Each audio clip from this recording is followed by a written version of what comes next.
Hello everybody and welcome to this Landor Links session looking at monitoring of temporary and emergency street changes at the moment. I'm Esther Kurland from Urban Design London and I'm going to be chairing today.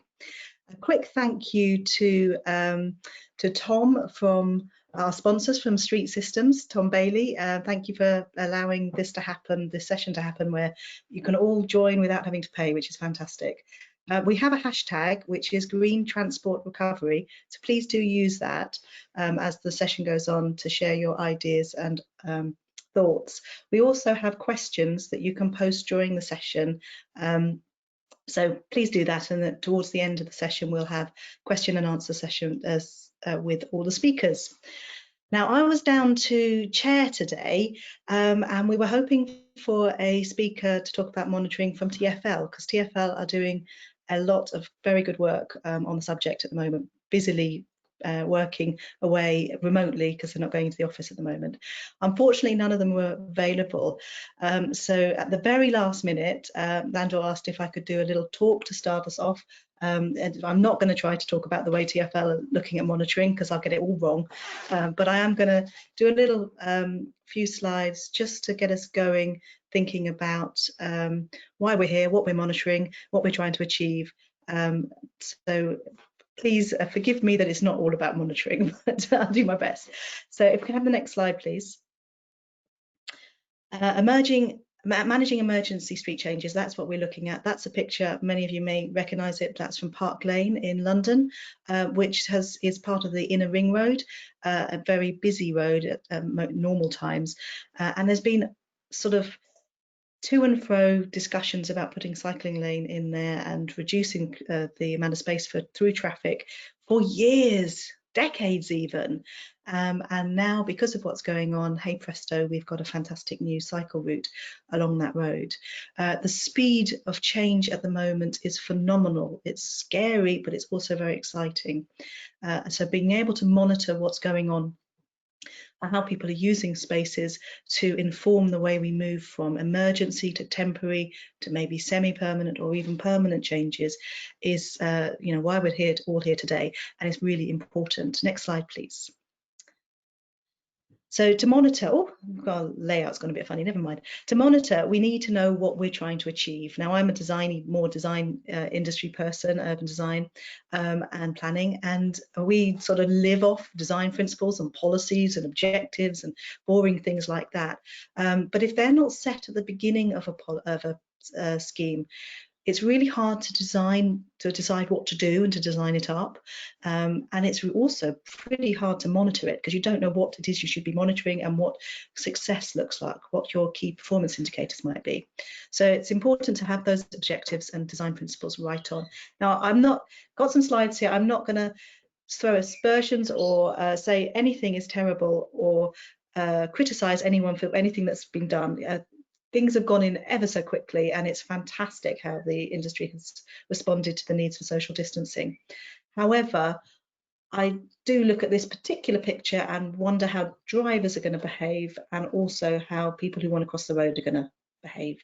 So, those are two things that maybe we should be monitoring and looking at. Next slide, please. So next 4 slides, I'm just going to go through some questions that came out of similar sessions to today that we run at Urban Design London, just sort of asking ourselves, what are we doing, why are we doing it, and some little bits to think about when looking at your monitoring systems. So first of all, what are we doing? We're creating space for people need to get to work and shop, etc. And to exercise safely and comfortably. So that's our #1 priority for emergency changes at the moment. So I suppose one thing we could put down and sort of put the check, I didn't write it on here, is there space there? Is the space actually being created?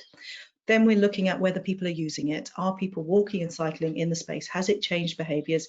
Are we allowing for more people to use this area and to sort of flow through recovery back to whatever normal is going to look like in the future? Do the designs respond to the place? So they're adapted to the type of street. So is it a town centre street? Is it a residential street? Is it a very busy trunk road? So the approaches should be place specific and contextual. So that's something maybe to look at. So does this look like it works in this, is the right thing for this place? And also that the space, the way the design is done, is space relates to its use by the pedestrians and cyclists and bus users. So is it a linear travel space, so like maybe more like a cycle route, or is it ad hoc parking areas, passing areas for people on foot? So here we can see a picture in Brixton. I'm sure many of you have seen this many times now. Before it was decorated by people saying thank you for putting this extra space in. Some lovely photos of that on Twitter. But this is specifically about dealing with an area of crowding outside near Brixton Station, where there's bus stops and no space to pass around the bus stops and wait at the bus stops while practicing social distancing. So this isn't about moving along this new pavement area, it's about getting on and off the bus. And allowing people to wait on this side, as I believe, as I understand, on this side of the buses, so people can walk behind the bus station, bus stops, or even queue for shops there. The changes should allow for other services such as buses, so you could be looking at whether they're working okay. And obviously that we should be having monitoring is being used to inform adaptations, because we're doing things quickly. We need to learn as we go along. Next slide, please. So the next big question we could ask ourselves is, will people use the facilities provided as intended, as the design is intended? So are design lines respected? And I know there's some issues with the some highway transport planners, transport professionals and highway engineers who are concerned about allowing people to cross the road across these barriers. However, we do know from all of the old arguments about guardrail that if you try to prevent pedestrians particularly from their desires to cross the road or to move in a direct line as possible to wherever it is they're trying to go, they will climb over things, they will move things, they will walk on the wrong side of the barriers, etc. So that is you know, something that design lines I think is absolutely important in this case, that if we don't respect the design lines, what are we doing? Why are we bothering creating space to make it better to walk if we're then actually making it harder to walk? Similarly, we don't want to hem people into spaces which they may feel uncomfortable or unsafe within. We do need people to intuitively understand what the space is for. So this picture here, those signs are for the motorist. They're explaining what to do if you're a motorist. I have heard from somebody who's been monitoring how people are using some of this new space, that little bits of space like we're seeing in this picture, pedestrians aren't using it because they think it's cycle route. Cyclists aren't using it because it's not cycle route and they can't get on and off it and it's too narrow. So, you know, is people intuitively understanding what to do where. Changes of levels are really important here. Changes of levels seem to be some sort of psychological barrier as well as a physical barrier for some people. And we, if possible, if we can get rid of the changes of levels by using decking or other materials like in Brixton, maybe that's going to be a better way of ensuring that these schemes work well. And we do want to make sure that cyclists aren't put in danger and made to go into the carriageway or choose either the carriageway or the pavement when neither is necessarily feeling right or safe for them. Next slide, please. We also need at this time to be thinking about the future and looking at how we can change our emergency schemes into something better maybe or different later on. And there's some key ideas here about doing that, which in terms of monitoring may not be absolutely what you'd look at, but it could be monitoring to see whether or not adaptations have happened or are possible or being prevented in any way. Modular and movable apparatus is very useful, as is working with local people, whether it's business improvement districts or local communities around schools who are using schools, so they look after any changes and they're also really involved in deciding what happens. That's going to make for long-term buy-in and success. It's also a comment here from one of our events from one of the delegates about not overspending at the start and making sure that enough of your budget potentially is left for monitoring and testing and to be used at a later date for sort of more permanent solutions.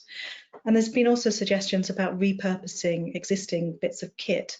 So for example, instead of having bike stands in pavements at 90 degrees to the curb line, move them to being perpendicular to the curb line, but on the outside of the newly allocated pedestrian space. So that's a cheaper way of using that kit. Oh, next slide, please. And lastly, just looking at the sort of non-transporty side of what we're doing. So how much of the changes in public spaces, in streets, is affecting our psyche and our attitude and our confidence and our values, and how much is it reflecting those or influencing them? And I think that's something unusual in a way for people involved in transport and highways to be thinking of, but there is a responsibility that we are saying something in the priorities that we're giving to different groups of people in the way we're changing streets now. And I do think that that's worth having, thinking about, even with monitoring and looking at perceptions and people's comfort and feelings of confidence and how they're relating to their community and their local facilities, whether they feel they can get to it. And we all know that putting trees and plants in actually affects our health and well-being. So are we doing that as well? Next slide, please. So this is the absolute last slide. If any of you have got the time or you're able to come to the landlord session tomorrow, I believe Deborah Saunt is speaking, and she hopefully will show some research she's done on this and other sites, just looking about how this particular layout is being used. So monitoring, using videos, what people are doing, and really understanding. We don't necessarily need to monitor to find it out. So, that sign next to those two street lamps is creating a barrier. So people are walking around that and getting too close to each other. And also we do know there is an issue with the ramps being used at the moment, and TfL are looking at alternatives. Good on them for that. So, you wouldn't go down a ramp which you then are basically directly into a barrier. So people are probably not using those. So I would advise, if you can, to listen to Deborah tomorrow. I think she's got some good ideas about how to do these things slightly differently. And that, I think, is my last slide. And that was my non-TfL monitoring talk. I would say that TfL have published both the Streets Space London guidance and new School Street guidance last week. School Street guidance came out last week, which does have quite a lot of information about monitoring in it. So I would have a look at that if you're particularly interested as well. Right, that's me over, my little talk over. I'm going to pass over to Rachel Aldred, who's a professor of transport. Congratulations, Rachel. I think you've recently become a professor at the University of Westminster. Rachel, over to you. Brilliant. Thanks, Esther. So I haven't got any slides, but I'm hoping that I'll be able to explain what I was going to talk about without them. It's only 7 minutes, so I thought that was probably best. So as Esther was talking about, the fact that we might be trying to measure a lot of different things potentially is really important. There's lots of things that matter. There's lots of things that we might value. There's safety, perceptions, usage. Of course, at the moment, the levels of social distancing really important. So first of all, the question for monitoring and evaluation is, what matters to us? What are we specifically trying to look at? And I'm only going to talk about one aspect and one thing that we're trying to measure, and obviously that doesn't mean that other things are not also important. I should say I was really pleased to be asked to participate in this, because monitoring and evaluation are things that I think are really important and too often get thought of down the line as schemes are going in and need to be planned for in advance. So one of the things that when we're thinking about temporary streetscape schemes or thinking about any kind of streetscape active travel schemes, that we're interested in is the change in active travel. Are more people walking? Are more people cycling? And this is so important, but it's often, as people will know, quite difficult, surprisingly difficult to measure. We often have we may have count data. We don't always have count data. So we might know, for instance, that there are another 100 cyclists using a particular route after something's gone in. We might know there's another 100 pedestrians. But if we want to know whether there's more walking, more cycling, then we need also to think about where those trips are coming from. Now, it may be that those 100 extra pedestrians are diverting from the next street along to travel down the street with an intervention because it's so much nicer. Now, this is obviously good news. If something's made nicer for pedestrians, made nicer for cycling, this is good news, but it doesn't necessarily represent additional walking. And this is really important because if we're trying to look at the health economic benefit, the health gain related to schemes, to see if there's any health benefit due particularly to increase in physical activity, which has substantial impacts on health, largely because many people are mostly inactive. The exercise we get is often just from daily life activities. And if we want to know about that, we need to know about the additional amounts of walking, the additional amounts of cycling that people are doing. And we're quite lucky in that we have a tool from Department for Transport on active mode appraisal. So if we do know the additional amount of walking or the additional amount of cycling, we can feed it into the active mode appraisal tool and we get out an estimated figure in terms of the health economic benefit from the additional walking and cycling that people are doing.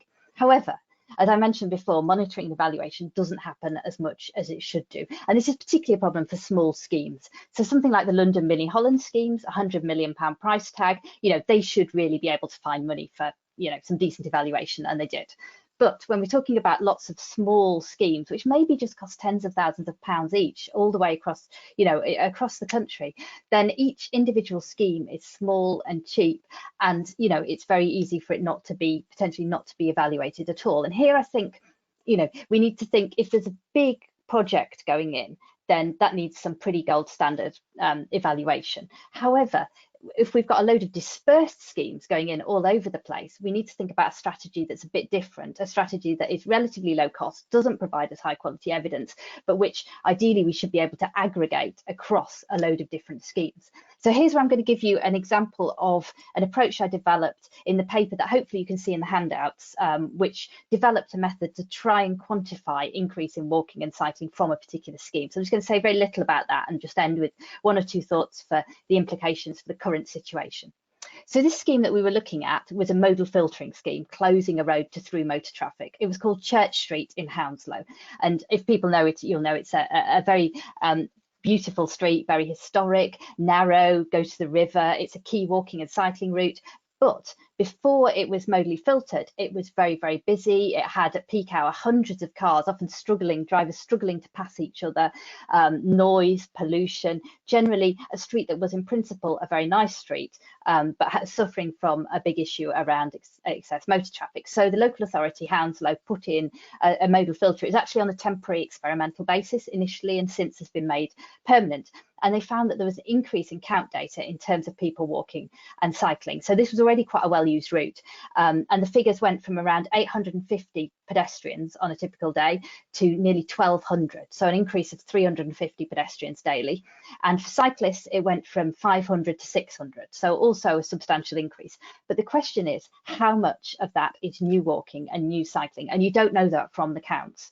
So what we did, we implemented an intercept survey. We basically stood there and we gave out survey cards asking people later on to go away and fill in an online survey. Now, clearly, that's, one would have to make some changes to that method at the moment. I'm imagining, boards up, signs up with the survey code, QR code and URL, rather than physically giving out cards, which was what we did. And the key point of this intercept survey was to find out whether people had changed their behaviour, the people who were walking, cycling in the street, and what they would do if the street were reopened to motor traffic. So what we were trying to get a sense of here was being able to quantify, to estimate how many of those 350 new daily pedestrians were really new in terms of making new trips, in terms of having switched from another mode. Particularly at the time we were interested in switches from the car. At the moment we're kind of interested as well in providing alternatives for people who would otherwise use public transport.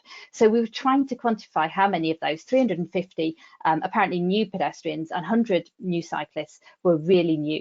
And this was quite interesting. We ended up finding out that basically around 30% were new. So around 70% were people who had changed their route because this road was now very much nicer and they were now going along there rather than along parallel roads. But still, around 30% were either making new trips, also of interest from a health economic perspective, or they'd switched from, in this case, we had a small sample size, but in this case, quite a few of those people had come from the car. So what we were then able to do with that was to put it together with the count data and to say, okay, how many truly new walking and cycling trips are being made daily. So what we ended up with was an additional new additional estimate of around, I think it was around 25 new cyclists daily and around 100 new pedestrians daily, which maybe doesn't sound that much, but when you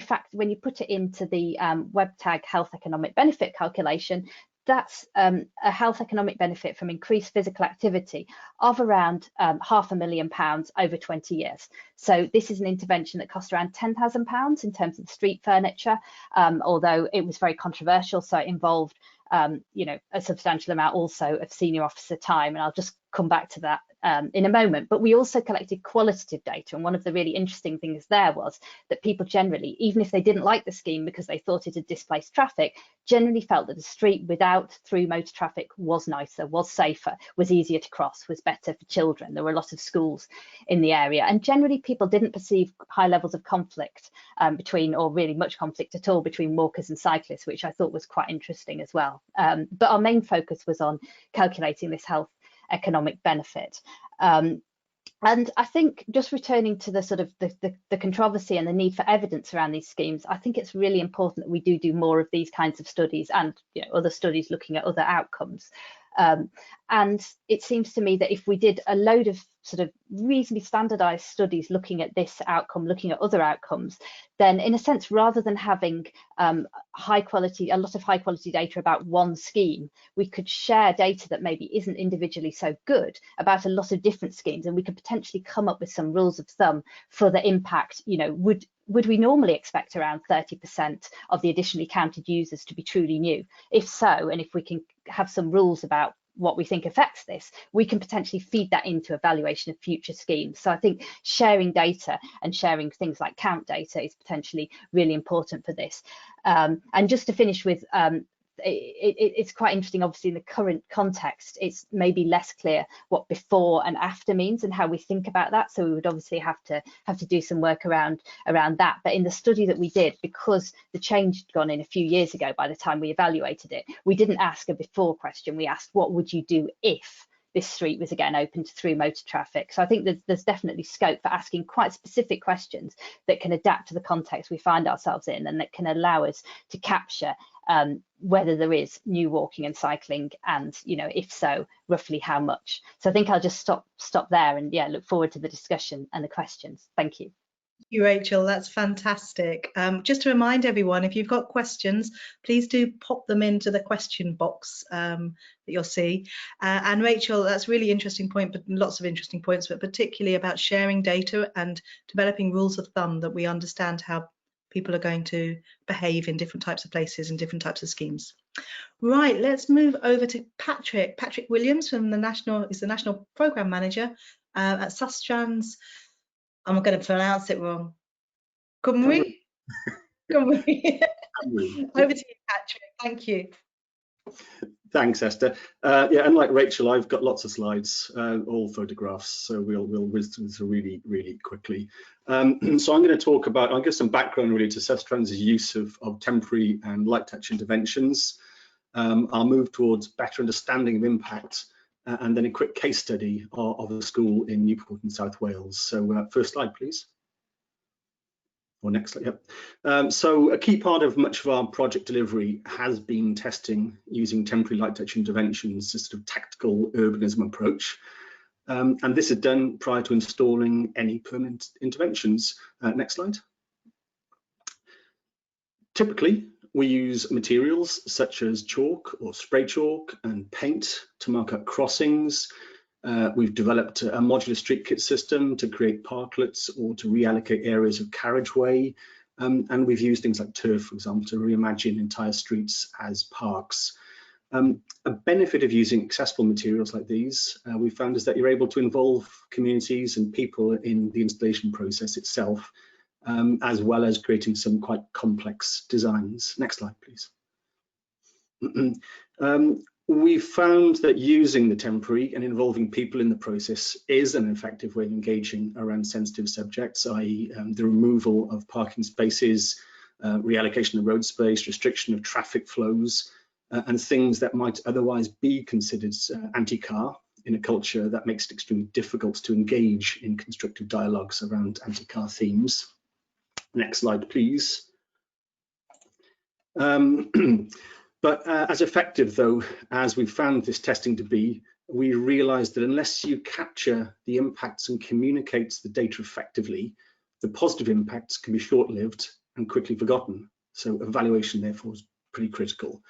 Next slide, please. This has led us in the past few years to spend quite a bit of time developing approaches to measuring the impact of light touch and temporary interventions. Often, this involves perception surveys of the type, for example, that Rachel mentioned, on or around the time the installation goes in, to capture data around people's views of the intervention. Does it make people feel safer? Would it encourage more people to walk and cycle in that area?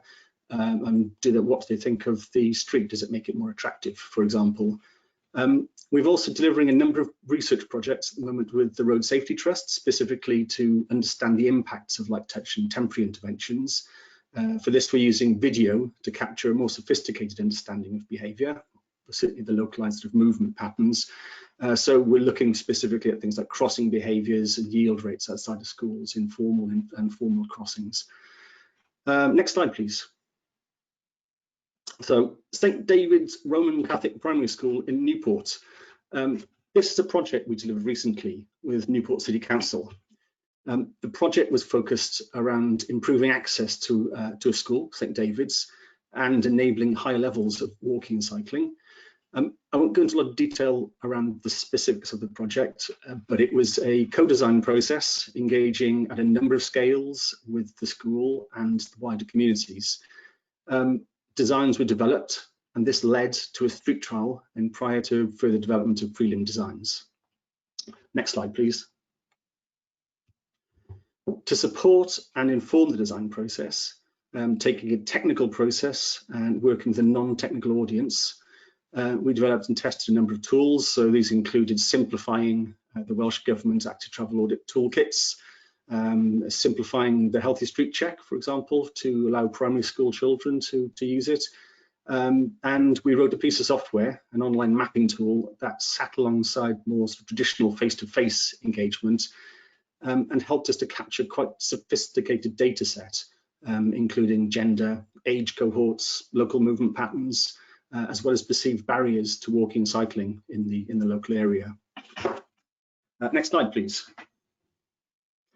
So schools, as many of you will know, schools are an interesting phenomenon with often limited amounts of highly contested space around them and pedestrians and vehicles fighting for space at peak times. So, you know, many similarities, I suppose, to the current sort of objectives and aims within the emergency interventions. In St David's, so typical vehicle flows around the school between Monday and Friday would be 7 cars between 11 to 12 in the morning, and then 93 cars between 3 and 4 in the afternoon. So all this in a small residential street. We wanted to better understand what these movements were in terms of space distribution by mode, the behaviour of each of these modes, interaction between pedestrians and vehicles, crossing behaviours, so informal and informal, and was there a propensity for vehicles to yield to pedestrians wanting to cross the road, as well as a broad understanding of flows and speeds. We delivered a street trial to test a number of ideas, so reallocation of road space to widen footways, and the installation of a crossing point delineated using chalk, you can see in the middle there. We'd previously installed video cameras using street systems in this case to capture a baseline of the street, and then we installed cameras again following the street trial to look at impacts. Next slide, please. So last slide. So what did we find? We found various things, but I suppose interesting stuff that we sort of picked out were filtering of the pedestrian design lines. We could see that crossing was attracting use, and there were patterns of less dense nebulous movement across the whole of the space. We were then able to look at yield rates then within that area, and determined that there was a higher propensity for vehicles to give priority. So cars were stopping to allow pedestrians to cross the road within that area where they weren't previously. Surprising finding in terms of actual impact was the impact on traffic speeds on the days following the trial. So speeds dropped by about a third that we'd monitored, and benefits, I guess, of all this. So clearly, having data around the impact can support the quality of the design process, so improve design, improve impact, but particularly I think within the context of sort of co-design processes and working with communities as we tend to do. I think there's something critical about that behavioural change side of things. So demonstrating and quantifying impact allows people to see the benefits and purposes of a development, and it brings people along with you and allows people to engage in what can often be a difficult conversation around enabling change. That's me, Dan. Thank you. And now I'm going to hand over to Esther. Thank you, Patrick. That's fantastic. Could I ask you a very quick question about the slide that you just had on the yield rates? What was that? Yield rates. So those are Tom, maybe I'll just go into this in more detail, but those that's an area. You can see the photograph above that says Newport 2183 near miss. We looked at the area in front of the school, and we monitored the cars. We looked at traffic speeds as they approached that area, and we looked at the pedestrians. So we were able to sort of track the pedestrians through space and track the cars and the car speeds. So you could see where pedestrians were sort of stepping out into the road or waiting on the side of the road, and you could look at that proximity of the vehicle to the pedestrian and that driver behaviour as it approached the pedestrian. So we could, I guess, we sort of set up what we consider to be a series of road safety or behavioural issues and identified where those were. Right. Okay. Thank you. Thanks, Patrick. Tom, over to you. And thanks everyone for your questions. There's some good questions coming in. We're recording them all so we can come back to them. Do keep sending them in. Tom, over to you. Hi, good morning, everyone. Good morning from Newcastle, actually, I suppose, is worth saying. But I suppose thinking about how we traditionally monitor walking and cycling schemes, you know, we're normally looking for a change over a period of years. So, you know, a creation of a walking and cycling route will tend to generate a year-on-year increase in usership, which might take a decade to be fully realised. And I suppose one of the issues we're sort of currently grappling with is we as in transport practitioners around the country are currently rolling out schemes with an entirely different set of objectives and a much shorter time scale in terms of where those objectives might be realised. And I suppose I would sort of sum up really that, you know, we're building schemes at the moment, or we're designing schemes which will be rolled out relatively soon, with sort of the twin objective of dealing with or reducing the problem of physical distancing or physical proximity, you know, or crowd density might be another way to describe that, in response to COVID-19. But what we're also trying to do is to in a way ensure that all the new walkers and cyclists who've emerged over the last couple of months keep walking and cycling. And one of the horrendous things about walking and cycling in the UK, unfortunately, is the churn rate that we can see for these sorts of behaviour changes. And I think, you know, a lot of us will have already experienced you know, kind of an uptick in the level of sort of, you know, low level harassment is one way I would describe it, as you move around, as motor traffic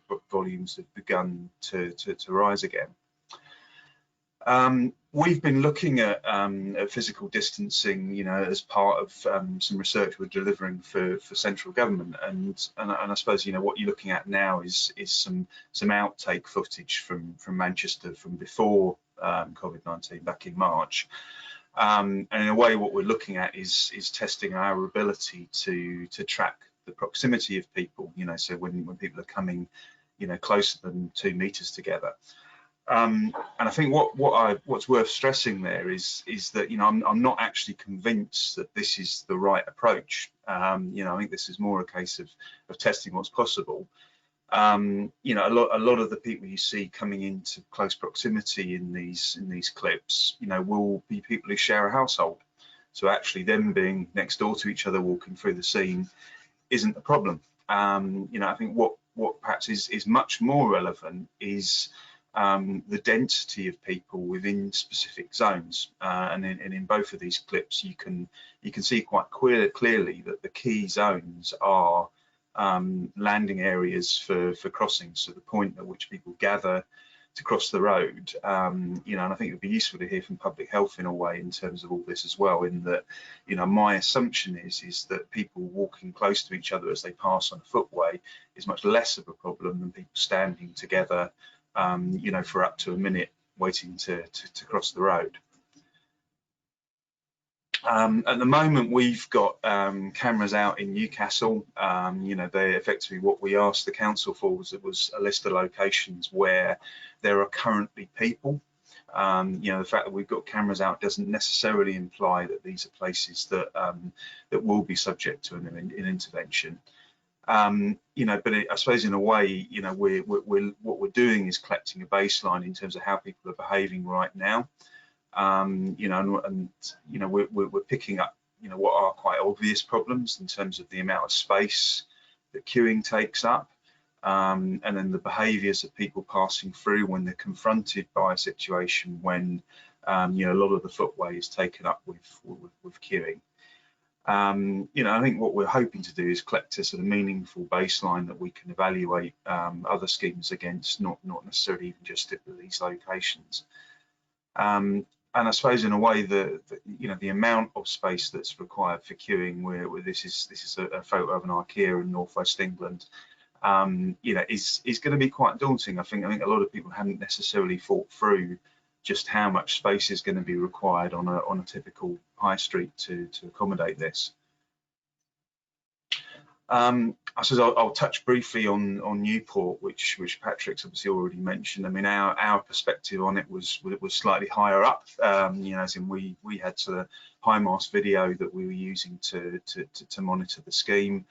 I'll stress, I mean, this area, this housing estate was a giant cul-de-sac already. So if people were kind of looking for where's the modal filter, in this case, that wasn't really relevant. And I suppose just, my thoughts on it really are that, if people are struggling to think in terms of how they might monitor schemes right now, video is certainly worth some consideration. You don't necessarily even have to have answered all of the questions that are out there in terms of what data you're actually going to be looking for.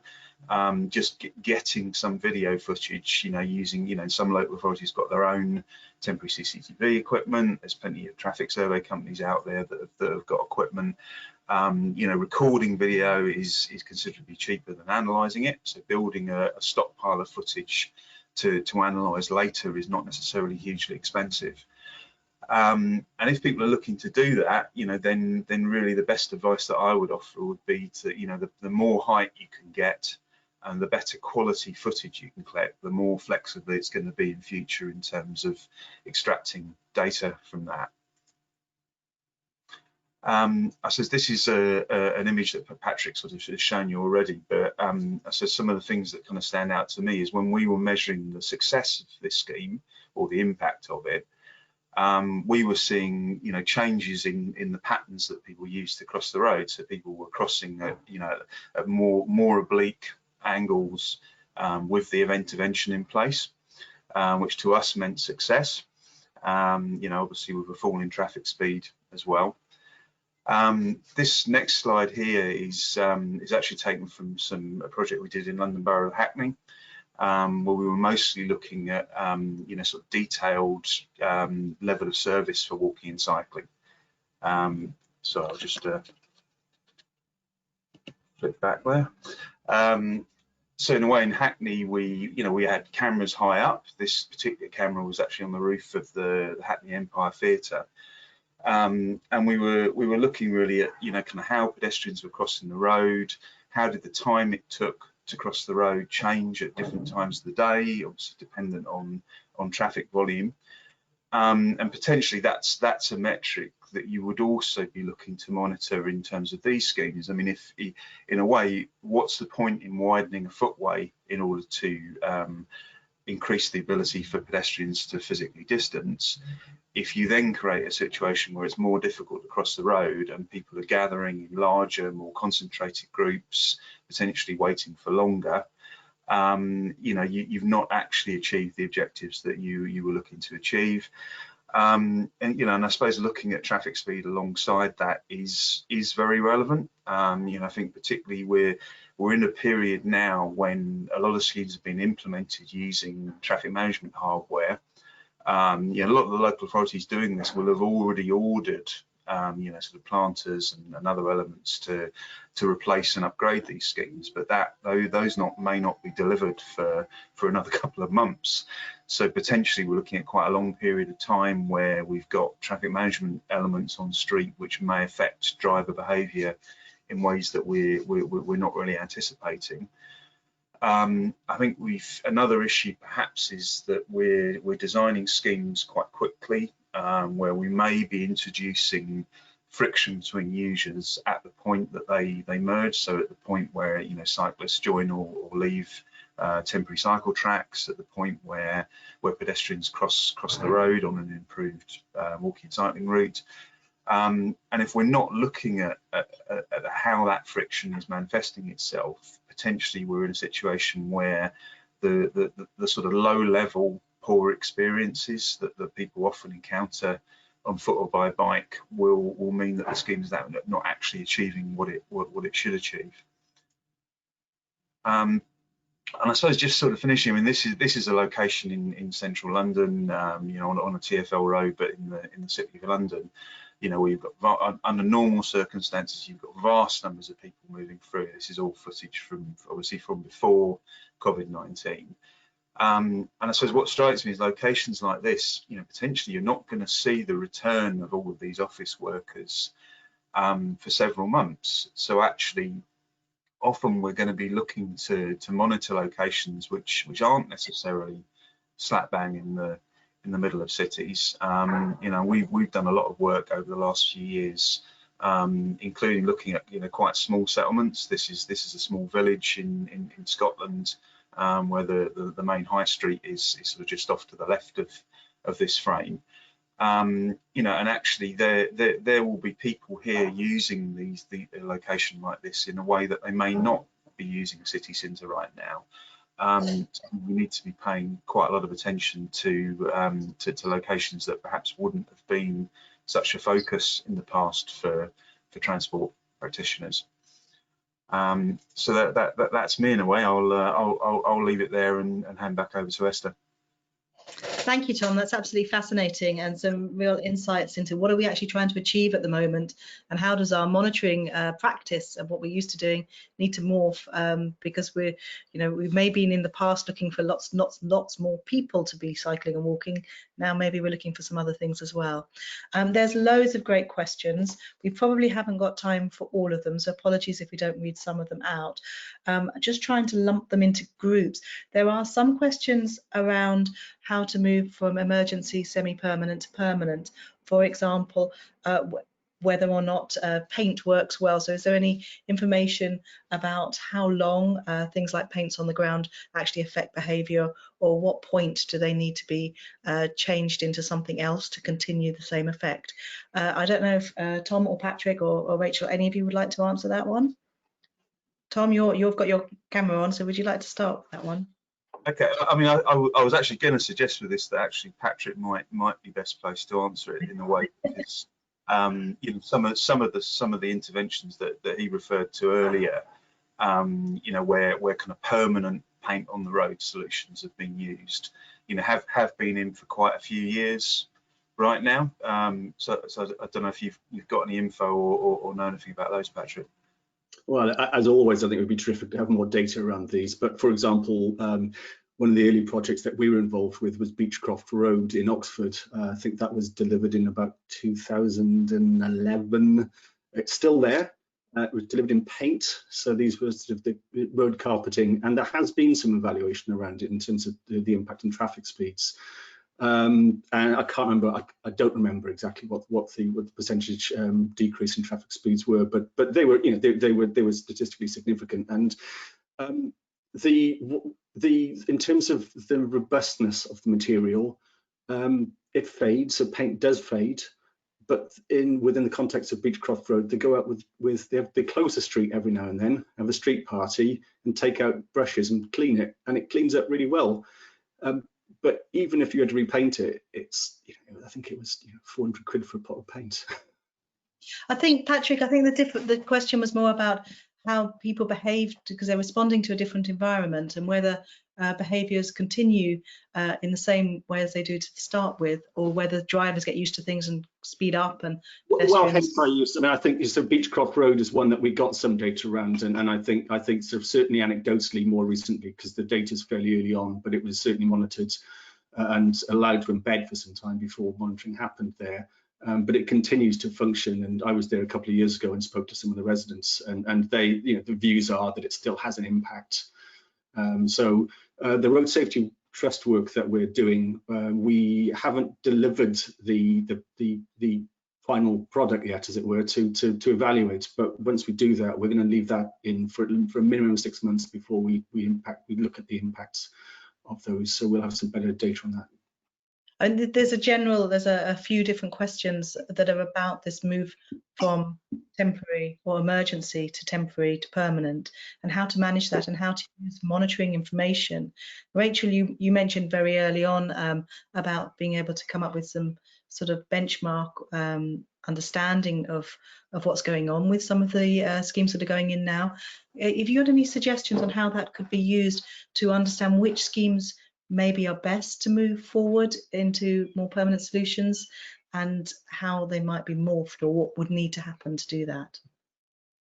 Yeah, thanks. And I think this kind of links to a bit to what Patrick and Tom were just saying as well around evidence. And I think there are some areas where, given that we're doing things that are slightly different, designed slightly different, it would be useful to have more data, even if that data isn't amazing, as I was saying. So a lot of transport evidence is stated preference data. So people being asked, would you want to cycle here? Would you want to cycle in this kind of location? And there's a gap for walking. We don't ask people enough about what kind of environments would encourage them to walk. So we need to do more of that, and probably more around cycling around these temporary measures as well. Another thing that we could be doing, particularly given that there are restrictions on fieldwork, would be more use of you know, augmented reality, virtual reality labs to look at how people might behave in these kind of different layouts. So I think there's more data that we could gather around that as well. And I think we could definitely be using the kind of methods that I've suggested, along with sort of count video data and so on, to look at how people react, to look at how people have changed their behavior and so on in these different contexts, because it is quite complicated. There are, you know, there's different levels of deconfinement. We may go back into lockdown. There's all different kinds of trips as well. So we have to be sensitive to the differing goals of a neighbourhood low traffic scheme compared to putting in a big cycle track scheme that should you know, help take commuters off public transport. Tom, do you want to come in here? From the schemes that you've been monitoring, do you have a feel of which ones are most likely to be able to have lasting change, lasting benefit? I mean, I suppose it's worth stressing that, you know, that not every city has got very many of these out yet, and you know, we're mostly working in Newcastle at the moment, where I think the first temporary intervention only went in a few days ago, or obviously there's a lot more to come. You know, and I think in a way, in terms of the concern that, you know, sort of familiarity is going to breed contempt, that, you know, that these schemes will have an impact initially, and then that will erode over time. I suppose the big counter to that is to continually improve them. You know, and I suppose the idea with what's going on at the minute is get a scheme in, take the space, which is obviously absolutely key right now while the traffic volumes are lower. Monitor it, improve it, monitor it again, improve it again, and we should be looking at this sort of iterative process where we collect data and then we respond to that data.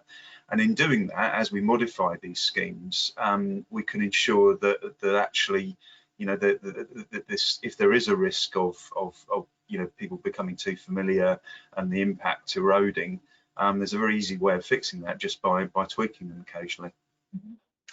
And similarly, there's a question about continuity, about how, if we've got lots of different schemes going in all over the place and there aren't that many in one area, how people are going to understand how to respond and change their behaviours. Patrick, do you want to come in there? I mean, do you feel from the work you've done on whole neighbourhoods that there is a need for continuity to impact on outcomes? Yeah, I think people, from my experience, people need to see impact. People need to understand the purpose, and if there isn't a continuity, if something is delivered in isolation, then there's a risk that people see it in that context. They don't see what the wider benefit of this is. And you know, with for example, within Newport, at least monitoring, that was part of a wider project. And it's an initial phase of a wider project, let's say, which is going to be a wider route.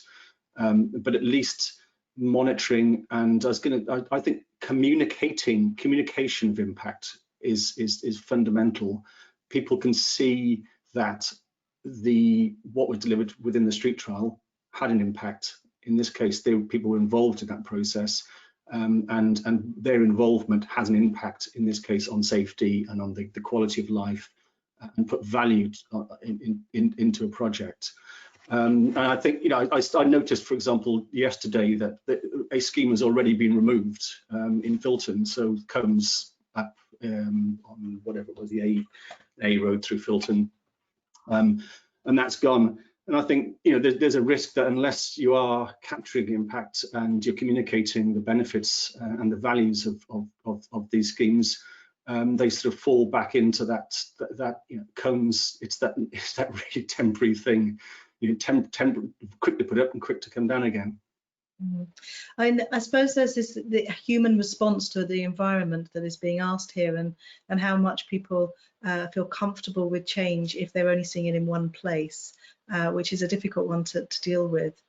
There's also a lot of questions coming in about different user groups, and particularly how to understand their needs and their interactions, and how to gather information and data about their responses, whether it's people who are partially sighted or have got mobility issues, or there's the commuter cyclist versus the leisure cyclist who's just discovered that they can cycle during lockdown.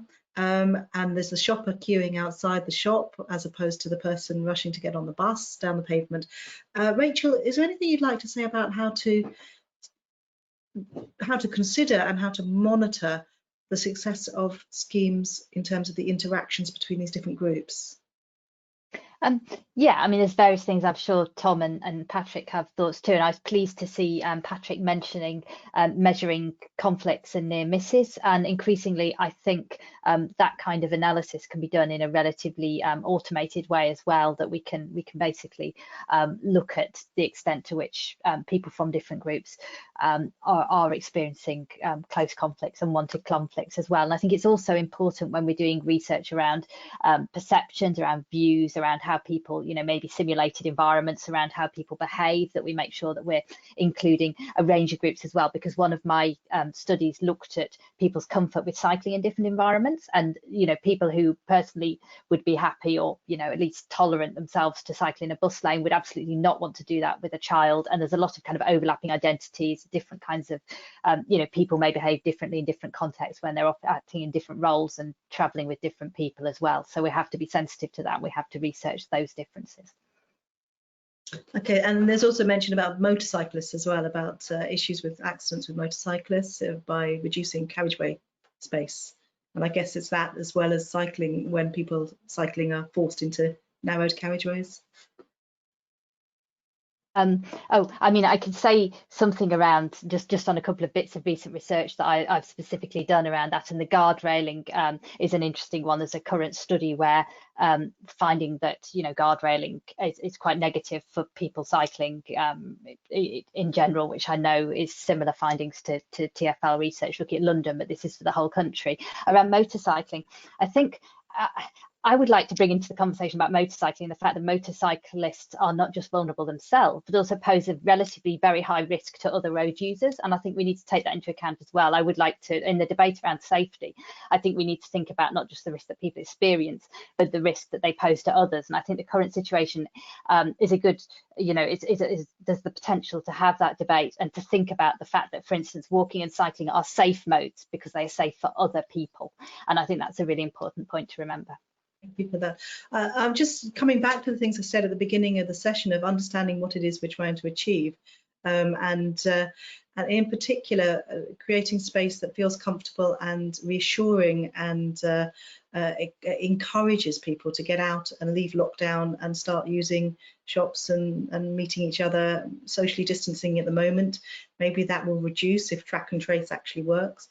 But I just wonder how much any of you think are feeling that some of the kit that's going in and some of the designs that are going in may be building up problems in terms of the needs of people who are disabled, partially sighted, different types of cyclists, different types of walkers, different types of motorcyclists. Tom, have you kind of, from what you've been noticing, seen anything happening where there's new kit in the street and it's actually having adverse impact on safety and also welcoming environment? I mean, I suppose the key thing that you can see with these schemes is obstructing pedestrian desire lines. I mean, that's the one that kind of jumps out in a glaring way. But I think the cyclist comfort in terms of riding alongside continuous barriers, be it guardrail.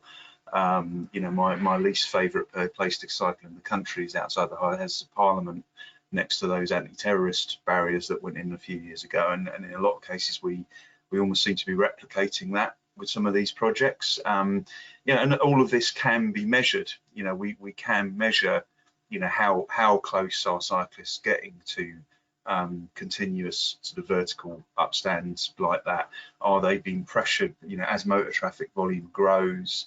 Are people being pressured to ride closer to that sort of situation? Are pedestrians being forced to gather in places to cross the road where they shouldn't be? All of that is actually, it's pretty straightforward to measure those things. It's not particularly complicated. But I suppose the only caveat I'd add is that I know personally from talking to people implementing these schemes that people have got fantastic plans in terms of putting in temporary schemes where they've got planters on order, branded for particular towns, so people can kind of feel a sense of ownership over what's going in. But that's not going to be there for another kind of six to 12 weeks in some cases. So we are going to have to live with these sort of cones and barriers. I'm putting you on the spot. Tom, I'm putting you on the spot a bit, and I'll ask Patrick and Rachel this as well. So from monitoring that you have done in the past, are there any rules of thumb or best top tips that you would give people who are putting in emergency interventions in streets right now? And while you're thinking about that, there are lots of other questions, and they're more technical, sort of more practical questions about how to fund things, etc. And we'll come back to that. But Patrick, you're going to say something. What top tips have you got? I'd say, so from my experience, I'd say there's a couple of things. I mean, one is the approach that you take. I think so. We've got some very deeply ingrained views as a society as to how transport works. And what the order of transport is, and I guess challenging those in terms of what transport priority may be and what transport represents is in itself a challenge. So, for example, Newport was a good. You take the children, you take the residents outside the school at peak time, and you've got best part of 100 cars in this very, very tight space, and you say, what's the problem? They say the cars. So what's the solution? They say, well, better parking, more space for the cars. One of the parents decided they wanted to have a drive-through in around the car park. Instinctively, they sort of veer towards better enabling the car to work within that environment. So the first thing that we have in terms of a challenge is getting people to challenge those views and to start thinking about what is safe and what a quality, what values are within that space, or could be. So I think that's one of the first things when you're putting cones down within an environment. That's one of the first things that's going to be challenged. And I'm already involved in the number of conversations I've been in with it, saying, "Oh, it doesn't work. That doesn't work. Cones being shifted, etc." So I think that's a key one. The other, a broader principle that we tend to work with outside schools, where there may not be crossing points, let alone formal crossing points, or there may not be any drop curves, is you need to create a broadly safe environment. You need to reduce the impact of vehicles in that area. You need to look at desire lines, and you need to enable people to cross safely, and for vehicles to be aware of pedestrians and a change of pedestrian behaviour within that. It's a tough one. But that's sort of what you need. I would say you need to be aiming at within a lot of these, and particularly these district centres. I'm just trying to summarise what you said. Might do it wrong, but basically changing the priority, rebalance the streets. So if you're doing something to improve things for pedestrians, then make it better for pedestrians. Desire lines, make the cars give way, and things like that. And you need to communicate that to people. You need to engage in a conversation with people, whatever that means. But you need to communicate, because people have got some very, as a society, we've got some very fixed ideas about transport. You can't assume how people will respond and react. You need to have that conversation. Rachel, your top tips for anyone who's putting in some emergency measures right now?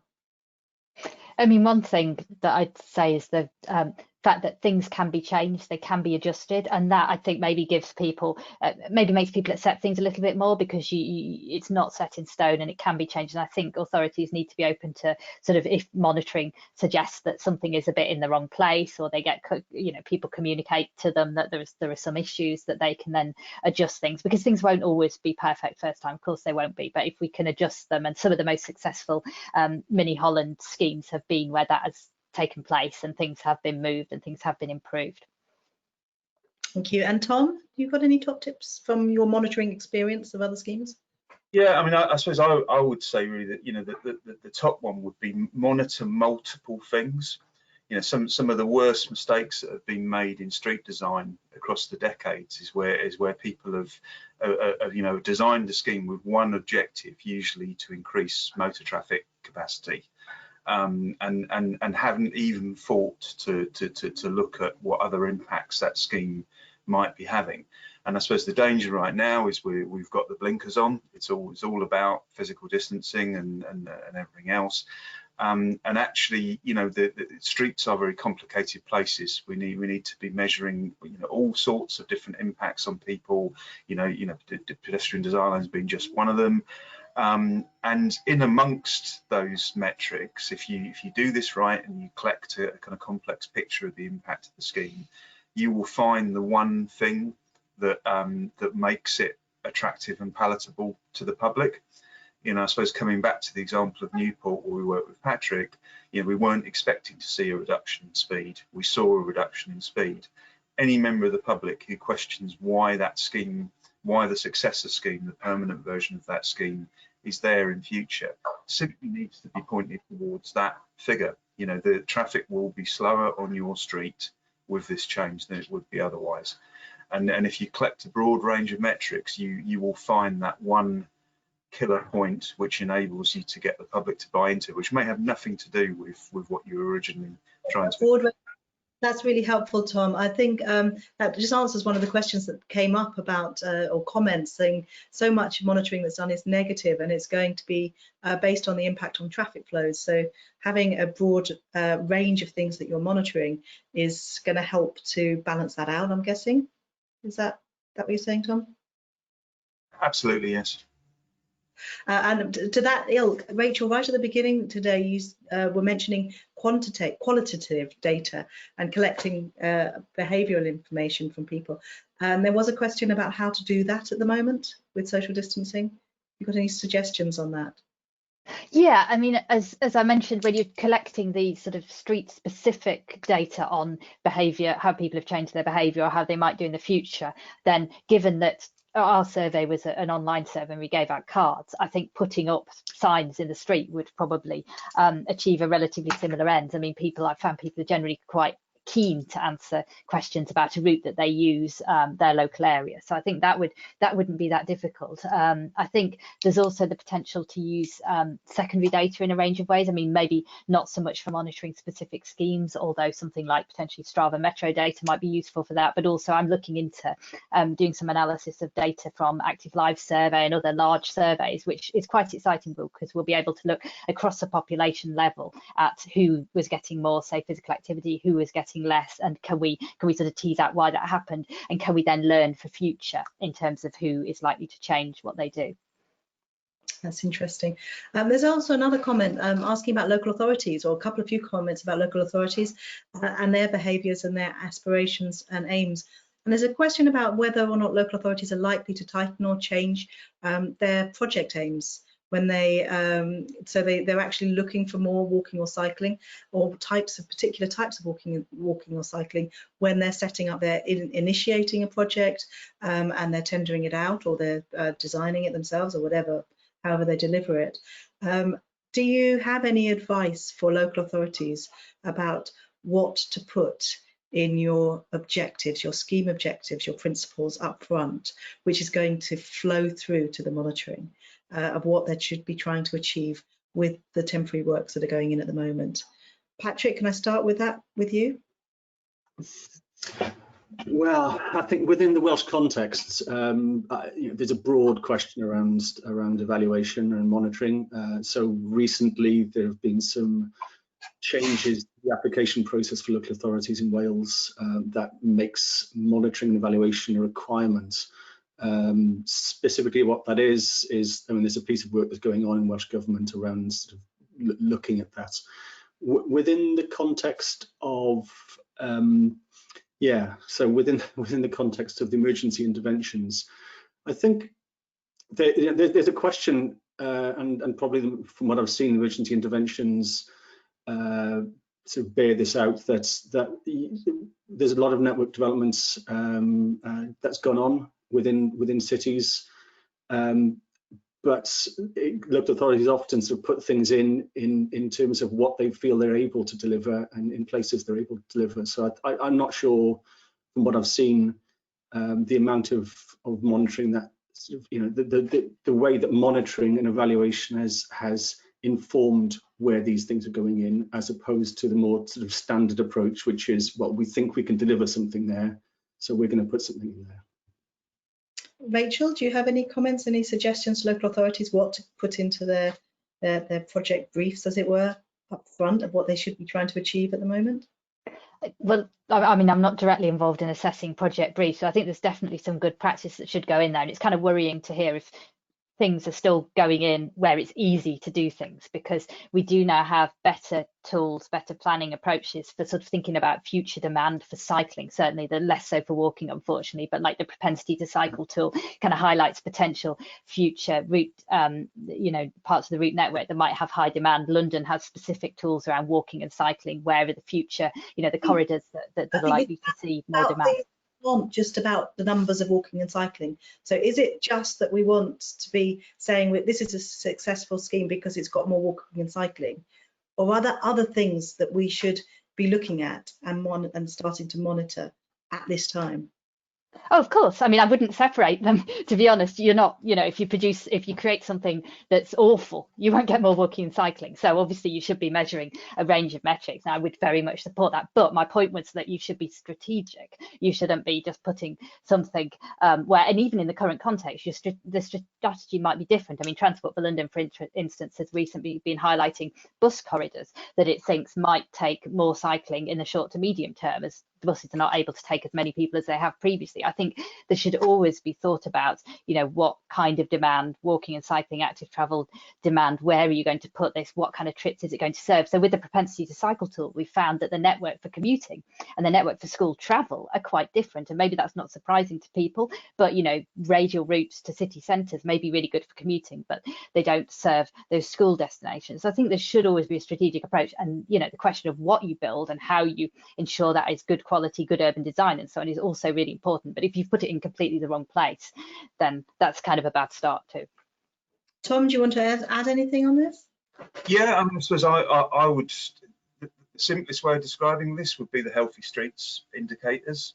You know, I suppose, you know, it's a shame to be London focused in all this, but you know, TfL has had a lot of resources over the years to kind of develop toolkits for this sort of stuff. And you know, I think if you're struggling to think what you should monitor, get out a copy of the healthy streets indicators, sit down in front of them with your plan of your scheme, and work out how you could measure each one of those indicators. You might not manage all of them. I suppose again, pedestrian comfort levels. You know, there is a formula set out for measuring pedestrian comfort, which again comes from TfL. That can be used anywhere. You know, and it's a good starting point. And I suppose the other thing to mention is that, you know, potentially if things pan out as we expect them to, on July the 4th, the cafe and restaurant trade is going to be opening up. So at that point, you will need to almost, you know, re-evaluate your entire scheme. Look at how the way that space is used on a lot of streets will change overnight. You know, so in a way, there's your monitoring plan that gets you through to that point.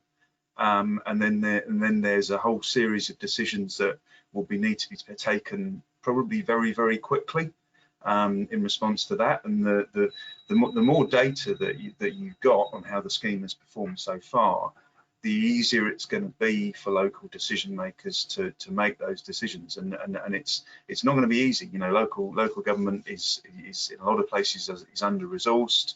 You know, and I think there are going to be a lot of challenges this summer.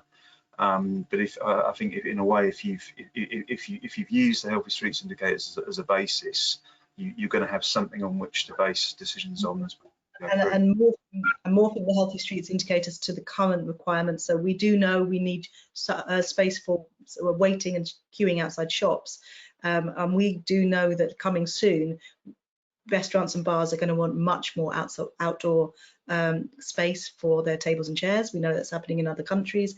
We know shops are looking at outdoor shopping, you know, moving their shop itself outside. We know that people are looking at more market squares.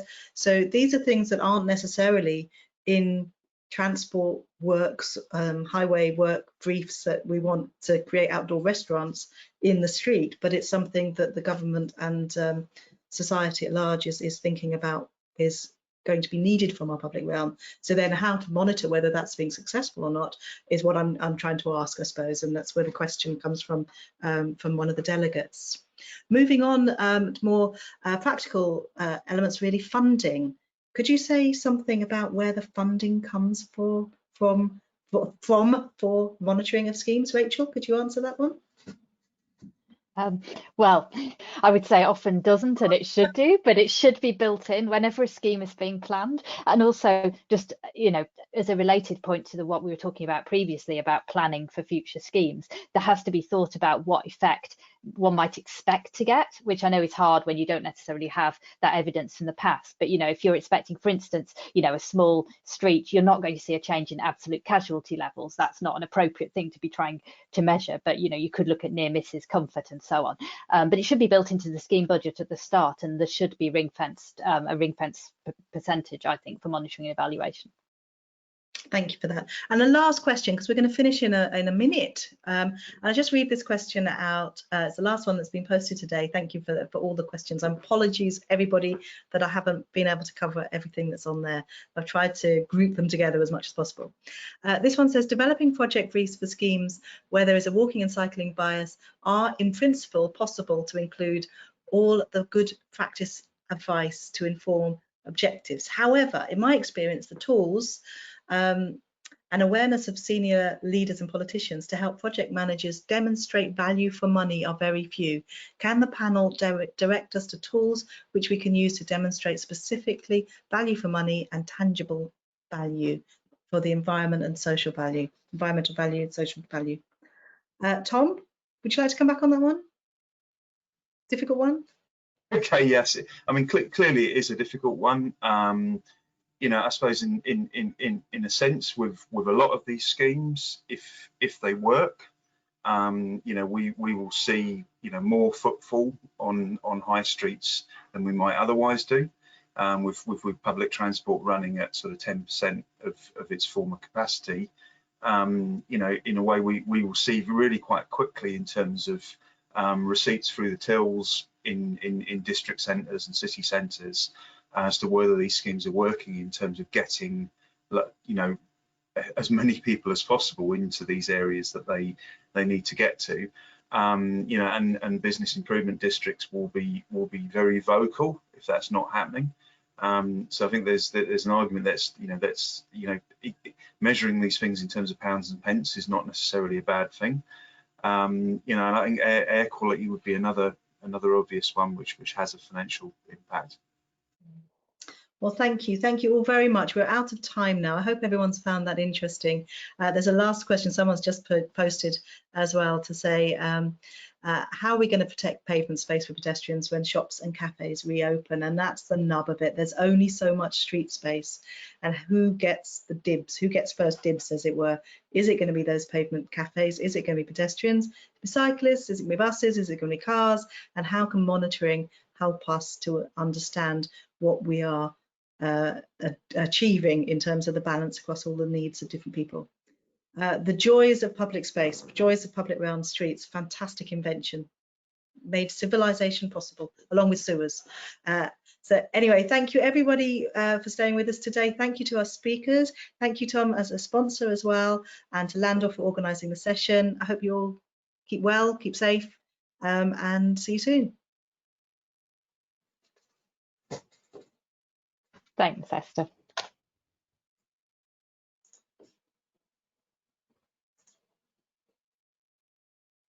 Oh, I've just